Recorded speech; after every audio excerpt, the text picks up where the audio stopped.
अरे बात है।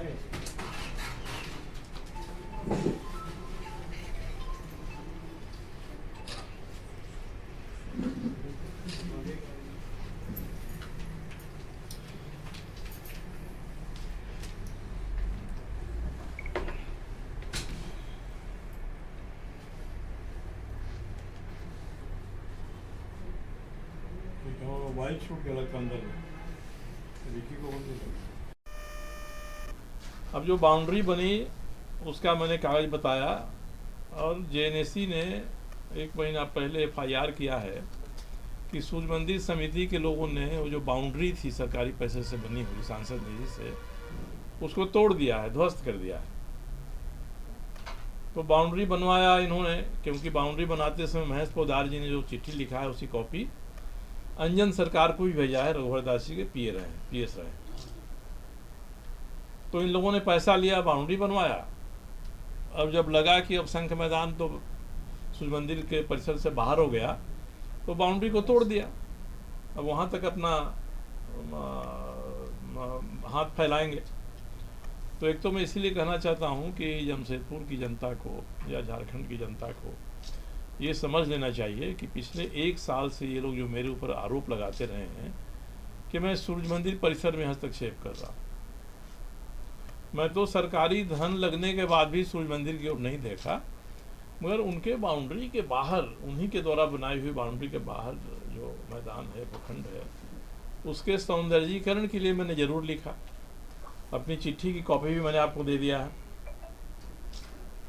उसमें मैंने कई काम लिखे हैं, जिसमें से कई काम हुए भी, और लिखा है कि शंख मैदान का सौंदर्यीकरण हुआ इस पैसे से, करीब 14 लाख रुपए का। उसमें क्या है कि शंख मैदान एक पार्क के रूप में बना हुआ है, वहाँ पर बैठने की कोई जगह नहीं है। तो मैंने कहा किनारे किनारे उसके बेंच लगे। मगर मैं इतना जरूर जानता हूँ कि जब कोई सांड भी घायल हो जाता है तो उसको नाथना पड़ता है, और मैं बिगड़ैल सांड को नाथने की कला जानता हूँ, ये मैं अपने प्रति आश्वस्त हूँ। तो जो बिगड़ैल सांड है सीमा मर्यादा लांघेंगे तो नाथने की दिशा में कार्रवाई आगे करनी पड़ेगी। तो ये कुछ बातें थी। और तीसरी थी कि सूर्य मंदिर की गतिविधियाँ, संचालन अब लगता है कि जेल में जो अपराधी बंद हैं उनके इशारों पर होने लगी हैं। अमित जी बैठे, इनको मैंने इसलिए बुलाया कि इनको धमकी मिली है कि आप सूर्य मंदिर के मामले से अलग हो जाइए। मुझे नहीं लगता कि कब सूर्य मंदिर के मामले में ये गए थे, इंटर हुए थे, धमकी मिली है। तो जब इस तरह के लोग धमकी देने वाले हैं तो थोड़ा हम लोगों को सचेत होना पड़ता है। और इनको मैं आपके माध्यम से कहना चाहता हूँ कि इस तरह की धमकी से, गिरफ्तारी से जो डरता होगा उसको डराने की कोशिश करें। हम लोग तो भाई जो न्योता देता है उस न्योता को हम लोग पूरा देते हैं। अगर कोई धमकी देगा तो उसकी जो कुछ इच्छा होगी वही इच्छा पूरी हो जाएगी। तो ये बातें आपके सामने रखनी है। और इस सभी में मेरी सबसे अधिक शिकायत यहाँ के जिला प्रशासन से है। अब जब मैंने जिला प्रशासन को कोई अनुशंसा भेजा कि शंख मैदान का मैं सौंदर्यीकरण करना चाहता हूँ, वहाँ जो टहलने घूमने वाले जाते हैं उनके लिए बेंच बनाना चाहता हूँ, जो हमारे पौराणिक नाम के शंख हैं उनको मैं लगाना चाहता हूँ, ये और इसी की अनुशंसा मैंने किया। और इसी के लिए पैसा की स्वीकृति हमारे विधायक निधि से जिला प्रशासन डीडीसी ने किया। मगर अगस्त 2023 से ये लोग डीसी के पास गए प्रदर्शन लेकर, इस डीसी के पास भी गए और उन्होंने प्रेस को यही बताया कि मैं सूर्य मंदिर की आध्यात्मिकता पर चोट कर रहा हूँ। मैंने खंडन आज के पहले नहीं किया इसका, क्योंकि इसका खंडन करने का काम जिला प्रशासन का था कि साहब आपने जिस काम के लिए निधि विमुक्त किया है, पैसा दिया है, वो किस काम के लिए दिया है शंख मैदान में। जब अखबारों में बात आ रही है, आपके यहाँ डेलीगेशन जा रहा है तो बताते तो उससे कम से कम। और आपने सवाल क्यों नहीं पूछा कि शंख मैदान और सूर्य मंदिर के बीच जो बाउंड्री बनाई गई थी उस बाउंड्री को किसने तोड़ दिया, कौन तोड़ दिया। बड़ी डर के लगता है कि जेएनएससी ने एक एफआईआर किया है, उसमें लिखा है कि वहाँ हम गए तो लोगों से पूछताछ से पता चला कि सूर्य मंदिर समिति ने इसको तोड़ दिया है। कौन है सूर्य मंदिर समिति? ऐसा नहीं है कि उसके अध्यक्ष को कोई नहीं जानता है, उनको तो नाम देना चाहिए। तो फलाना ने तोड़ दिया और ये सरकारी काम में बाधा। शासन को आपके माध्यम से आईना दिखाया है, उनका काम कराना है। वो तो गए थे 6 मजिस्ट्रेट वापस लेकर चले आए। लेकिन चले आए, पहली बार नहीं आए, पहले भी गए थे। तो जिला प्रशासन को देखना है ना। और मैं इतना ही कहना चाहूँगा कि कोई भी ताकत संघ मैदान को, सामने वाले तालाबों को, चिल्ड्रन पार्क को अब सूर्य मंदिर का हिस्सा नहीं बना सकती है। उन्होंने दावा ठोका कि हम बिजली बिल हम वहाँ पर सारा कुछ बिजली बिल किसके नाम? जेएनएससी के बोले सूर्य मंदिर से मैंने और ये भी बताएं, कागज लेकर आए। ये बताएं ना कि जो सोलर पैनल लगा था वहाँ 42 किलोवाट बिजली उससे पैदा होती थी। 2018 में उस समय की सरकार ने नीति बनाया कि जो भी सरकारी भवन हैं उन पर सोलर ऊर्जा पैदा करने सोलर पैनल लगेंगे, और एक शर्त है कि उनका कैप्टिव यूज होगा, मतलब जिस मकान पर वो लगेंगे उसी मकान में उस बिजली की खपत होगी। तो बता दें कि उस बिजली की खपत कहाँ होती थी और कब से इन्होंने बिजली का कनेक्शन लिया है और कहाँ कहाँ का दे रहे हैं। कोई आपके घर का बिजली भर दे तो आपका घर उनका घर तो नहीं हो जाएगा। लगता ही है कि बिजली दे रहे हैं तो तालाब के नाम पर दे रहे हैं, संघ मैदान के नाम पर कोई कनेक्शन लिया है, किस चीज़ के लिया है? कनेक्शन लिया होगा तो सूर्य मंदिर के नाम पर लिया होगा उन्होंने। तो बिल भर रहे हैं तो अपना भर रहे हैं, तो दावा कर देना। मैं तो ये भी कहूँगा कि सरकार को लिख लें, उसको अलॉट करा लें अपने लिए, भाई सरकारी हमको दे दे। जिला प्रशासन को कभी चिट्ठी लिखा हो भाई ये सब ज़मीन आप हमको दे दीजिए।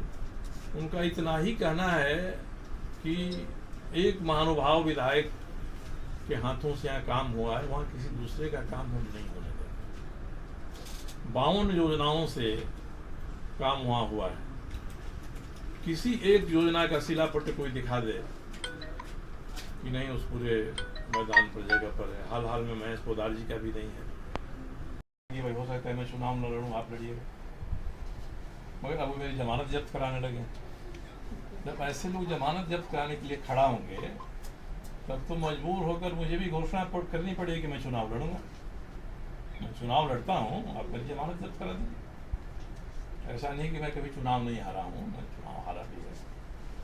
तो इस तरह के जो बड़बोले लोग हैं, इस तरह के जो बिगड़ायल लोग हैं, इन लोगों की जो भूमिका हो रही है, भूमिका पूरे संघ मैदान, तालाब की का इतिहास क्या है?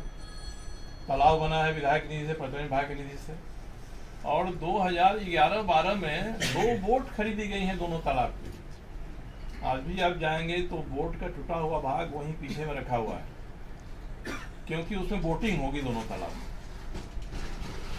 मैंने तो यही लिख कर दिया है कि दोनों ही तालाब में जो बच्चे हैं उनके लिए सिंगल पैडल वाली छोटी बोट, जिससे बच्चा अकेले बैठेगा, पैडलिंग करेगा और आराम से घूमे फिरेगा, एक में 4-5 बोट घूमेगा।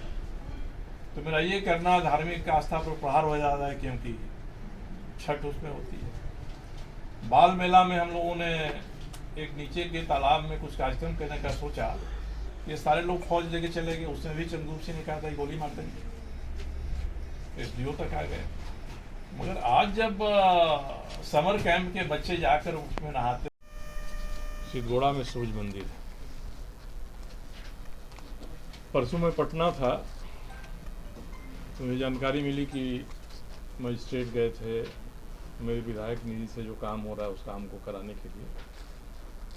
तो लोगों ने वहाँ सुबह से ही लगा दिया कि नहीं 11 दिन का कौन महारुद्र अनुष्ठान हो रहा है, धार्मिक काम में बाधा मत पहुँचाइए। अब ये काफ़ी दिन से टल रहा है। मुझे लगता है कि चौथी या 5वीं बार इसमें बाधा डाली गई है।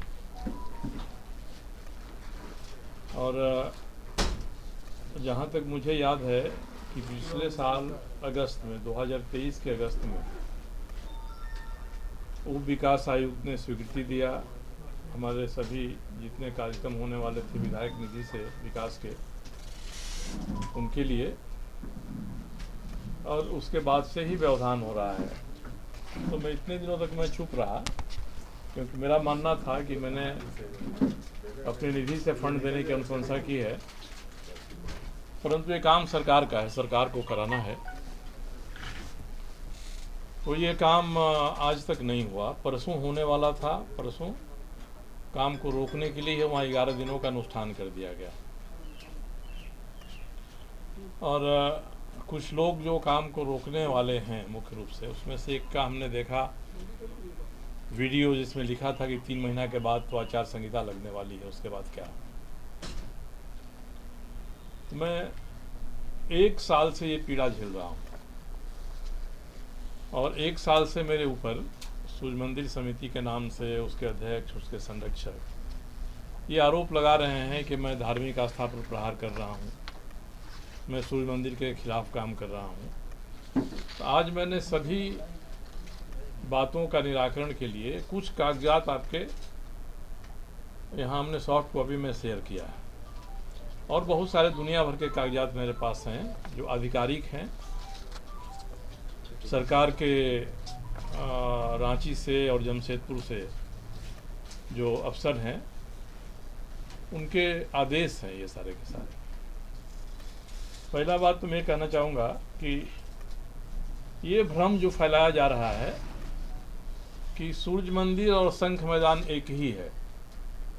जो शंख मैदान है वो सूर्य मंदिर परिसर का हिस्सा है, ये भ्रांति 1 साल से फैलाई जा रही है।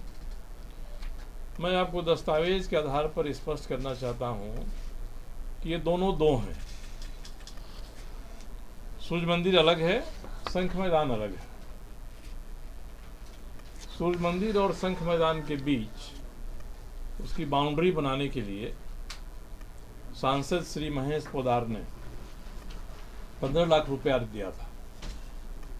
ये 2020 में दिया था। अब कोई भी सांसद निधि से काम होता है तो उसका शिलान्यास होता है, उसका उद्घाटन होता है, सांसद का बोर्ड लगता है। ये सब कुछ नहीं हुआ, और जब कोरोना काल था उसमें ही चारदीवारी का निर्माण 2022 के मार्च में हो गया। अब इसका क्या कारण था शिलान्यास नहीं कराने का, उद्घाटन नहीं कराने का? मैं इस क्षेत्र का विधायक था, मुझे कायदे सूचना होनी चाहिए थी। विद्युत महतो जी सांसद थे, उनको सूचना होनी चाहिए थी ना। बोर्ड आज तक बोर्ड नहीं लगा है, और इसके बारे में मैंने मांगा सूचना, तो जिला परिषद के अभियंता ने दिया कि हम लोगों ने बनाया है, वैसा शिलान्यास नहीं हुआ, इसका उद्घाटन भी नहीं हुआ, बोर्ड लगा नहीं। तो ये था कि भाई कोई नहीं जाने, और बाद में हुआ कि हम लोगों ने ही अपने से बनवाया इसको। मगर जो भी हो, सूर्य मंदिर का जो परिसर है और शंख मैदान की जो चौहद्दी है उसके बीच में एक बाउंड्री बना दी गई। दोनों का बाउंड्री खत्म हो गया, साफ हो गई, स्पष्ट हो गई। और हमने माना कि चलिए सूर्य मंदिर समिति के लोग अब जहाँ सूर्य मंदिर का कैंपस है उसके भीतर रहेंगे। उसमें भी बहुत जगह है और कोई अनुष्ठान वहाँ किया जा सकता है, इतनी जगह है उस कैंपस में। और वहाँ भी बहुत सारे काम विधायक निधि से हुए हैं। जब चारदीवारी बनी थी उस चारदीवारी के ऑर्डर में ही है, आपके यहाँ हमने भेज दिया है, देखेंगे। महेश पोद्दार जी ने लिखा है कि इससे सूर्य मंदिर की बाउंड्री और मंदिर के फर्श पर ग्रेनाइट ये लगेगा इतने पैसे में। जो छज्जा बना है ऊपर घुसते ही बड़ा